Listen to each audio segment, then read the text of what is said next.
Hello and welcome to Financial Intelligence.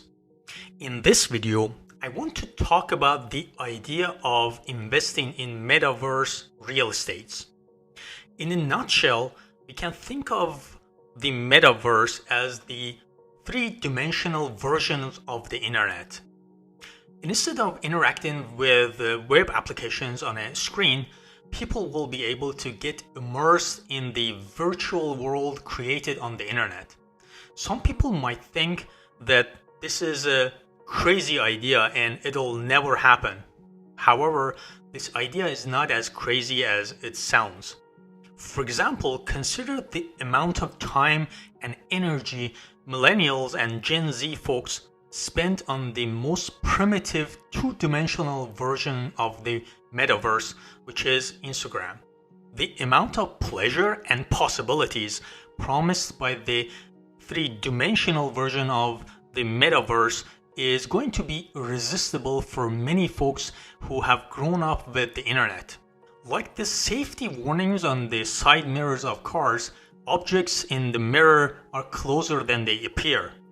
I'm not encouraging you to invest all your money on metaverse real estates / properties, but investing in virtual properties could be a new paradigm shift for real estate investment. It could be one of those high-risk, high-return investment opportunities that presents itself once in a lifetime. If you like the type of content that I provide, subscribe to this channel and give this video a thumbs up, and also hit the notification bell so that you won't miss any of my future videos. What is the metaverse?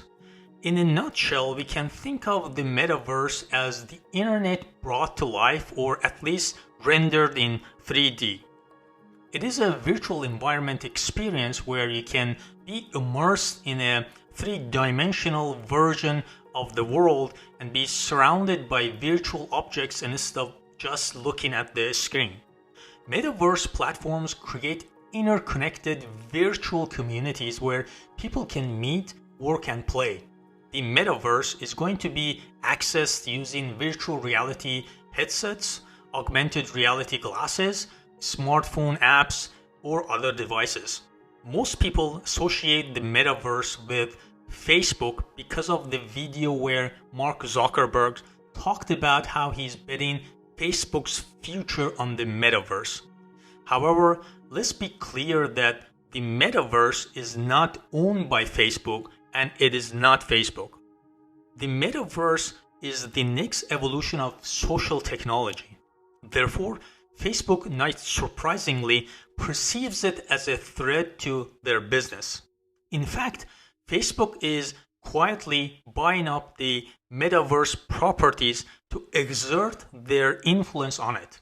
One of the main reasons why Mark Zuckerberg is interested in the metaverse is the fact that VR devices can provide Facebook a way to connect directly with its customers. This will enable Facebook to interact with its users without having to depend on Apple and Google's phone duopoly. Example of a metaverse platform. Perhaps the most famous metaverse platform currently is Decentraland, which provides an infrastructure to support a shared virtual reality. For example, Decentraland has a central plaza where you can enter using your avatar and hang out. You can play games, interact with other users / avatars, attend meetings / festivals / concerts, or even buy and sell goods. There's actually a great introductory video to Decentraland. I will add the link to that video in the description box below so that you can access it. Unlike other virtual worlds and social networks, Decentraland is not controlled by a centralized organization. There's no single agent with the power to modify the rules of the software, contents of land, economics of the currency, or prevent others from accessing the world. Decentraland is a virtual reality platform powered by the Ethereum blockchain.